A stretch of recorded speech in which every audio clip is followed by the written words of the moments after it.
Haven't we all been there? You're in this endless, just frustrating tug of war with food. One minute you feel like you've got it all under control, and the next you're eating something you swore you wouldn't touch. Well, it's a super common struggle, and today we're going to get into the science of why that happens. And this quote from a woman named Jackie, wow, it just gets right to the very heart of it, doesn't it? That awful feeling of being a failure, of being somehow broken.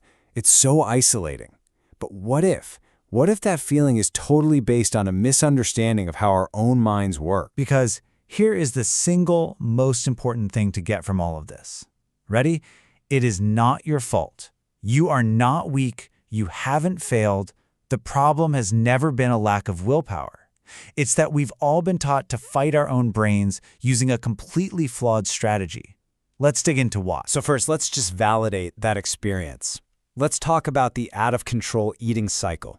Because this isn't just random chaos, it's actually a predictable and, deeply frustrating pattern that so many of us get trapped. I mean, Jackie's story probably sounds painfully familiar, right? You start the day, maybe the week, being good, restricting everything, but then an urge hits, and bam, you binge. And of course, the binge leads straight to guilt and shame, which just fuels the next round of restriction. It's a truly vicious loop. There's this ancient Buddhist image of the hungry ghost that just perfectly nails what's going on here. It's a creature with a tiny little throat and a giant stomach, so it can eat and eat and eat but never ever feel full. And that's exactly what happens when we eat for emotional reasons, stress, boredom, sadness. We're trying to fill an emotional hole with physical food. We're feeding a want, not a physical need. So of course, we can never feel truly satisfied. Okay, so if we know this cycle is bad for us, why can't we just stop it? Well, this next part is key. It explains why the most common advice out there, just use more willpower, is pretty much guaranteed to fail. This is the advice we've all heard a million times, and probably all tried to follow. We think if we just try harder, grit our teeth and force ourselves to be better, we'll finally break the cycle. But honestly, that's like trying to hold a giant beach ball underwater. You might manage it for a little while, but eventually, it is going to pop right back up with a vengeance. And here's why. You've got this power struggle happening in your head. You've got your logical planning brain. It's the new kid on the block, evolutionarily speaking, and it's kind of weak. And then you have your emotional survival brain. This part is ancient. It's powerful. It's been keeping us alive for eons.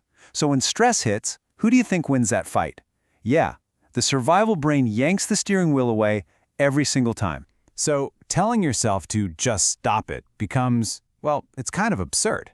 It's like that old Bob Newhart comedy sketch where his only advice to a patient with a deep, paralyzing fear is to just stop it. It's hilarious in a skit because we know a habit isn't some conscious choice we're making. It's a deeply wired automatic program. You can't just order it to stop. In fact, science shows that forcing it, gritting your teeth, actually backfires. Trying to exert all that self-control just leaves you feeling drained and exhausted. Restricting food can actually put your body into a panic, a starvation mode, which slows down your metabolism. And the more you try to deny yourself something, the more your brain fantasizes about it. The whole system is literally rigged against you from the start. So, if willpower is a dead end, what's actually running the show? Well, it all comes down to something called the habit loop. This is the real program running in the background for every single habit you have, good or bad. And it's actually a pretty simple three-step process. Trigger, behavior, reward. A trigger, like feeling stressed, prompts a behavior, like eating a cookie. And here's the crucial part. The reward isn't just the taste of the cookie.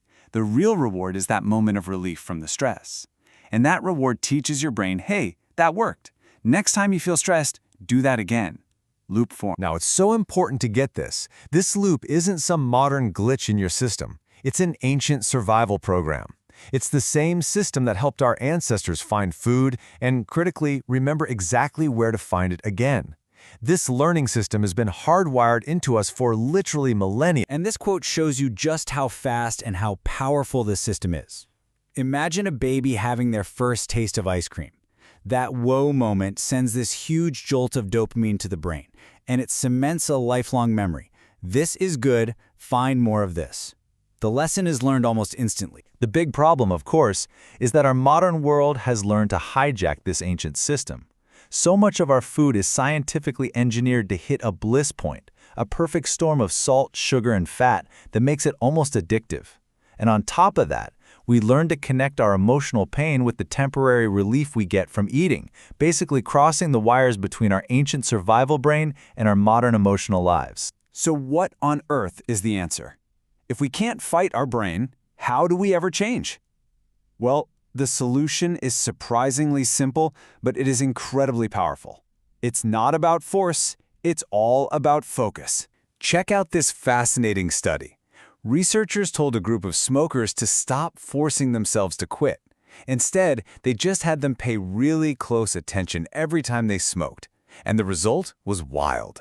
They started to become, well, disenchanted. They started to realize it was actually kind of gross.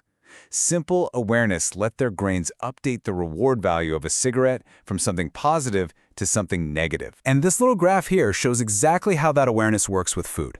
When you eat something you enjoy, you go up this pleasure curve. It's great, but eventually you're going to hit a plateau where it's not really getting any better. If you're not paying attention, you fly right past it and go off the cliff of overindulgence into feeling sick. Awareness is the superpower that lets you notice you're on that plateau and decide, you know what? I'm good. The author of this book tells his own story about an old habit, eating gummy worms. For years, he just ate them mindlessly. Then one day, he actually paid attention, and he realized they were just sickly sweet and tasted vaguely of petroleum. His brain got the message loud and clear. Wait a minute, this isn't as good as I remember. And just like that, the affair began to end. The habit started to break on its own. And you can put this to work for yourself, like right now. The next time you act on a craving, just pay really close attention while you're doing it.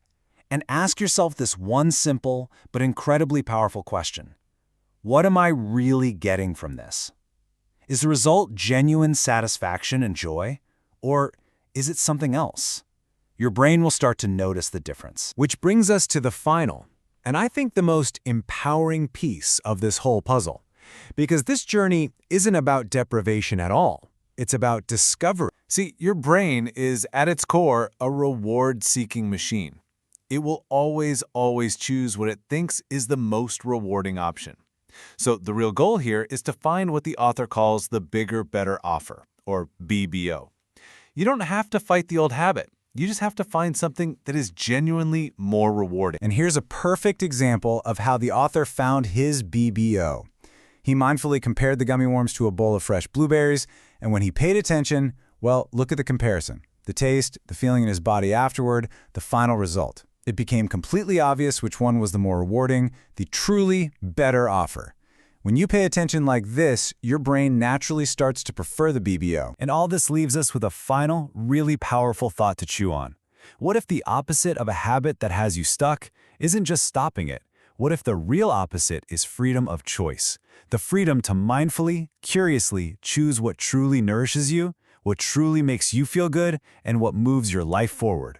Now that is a choice we all have the power to make.